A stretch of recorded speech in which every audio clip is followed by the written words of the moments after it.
Hi one నేను previous వీడియోలో చెప్పా కదా మా తమ్ముడు ఫర్ ద ఫస్ట్ టైం హాస్టల్కి వెళ్తున్నాడు, వాడికి ఫుడ్కి ఇబ్బంది అవ్వకూడదని ఇలా different ready to eat foods లేదా మిక్సెస్ ట్రై చేస్తున్నాం, ఇన్స్టెంట్ ఫుడ్స్. సో ఇవంత హెల్దీ కాదు, బట్ ఏది లేని దానికన్నా ఏదో ఒకటి ఉంటే బెస్ట్ కదా అని ట్రై చేస్తున్నాము. సో ఈ ప్యాకెట్ మీద మెన్షన్ చేసి ఉంది no cooking, just had hot water అని. సో హాట్ వాటర్ బాయిల్ చేసుకొని మనం అందులో ఈ మిక్స్చర్ని వేసుకొని ఒకసారి తిప్పి మూత పెట్టేయాలి. ఒక 3 to 4 minutes మూత పెట్టేసి అది మనకి ఉప్మాలాగా రెడీ అయిపోతుంది. సో టేస్ట్ వైజ్కి వచ్చేస్తే మరీ అంత టాప్ నాచ్ లేదు, కానీ ఓకే మేనేజ్ చేయొచ్చు. మనకి ఆకలేసినప్పుడు ఓకే మనం తినొచ్చు, మేనేజ్ చేయొచ్చు. సో అండి దీంట్లో ఇన్స్టెంట్ ఉప్మాలోనే ఇంకొక టైప్ ఉందండి. అంటే జస్ట్ మనం హాట్ వాటర్ యాడ్ చేస్తున్నాం కదా. సో ఇంకొకటి ఏంటంటే మనం వాటర్లో బాయిల్ చేయాలి, అంటే స్టవ్ మీద పెట్టి ఒక 3 to 4 minutes బాయిల్ చేయాలి.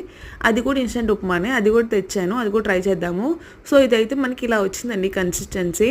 సో టేస్ట్ వైజ్ వస్తే ఓకేగా ఉంది, ఓకే పర్లేదు మేనేజ్ చేయొచ్చు.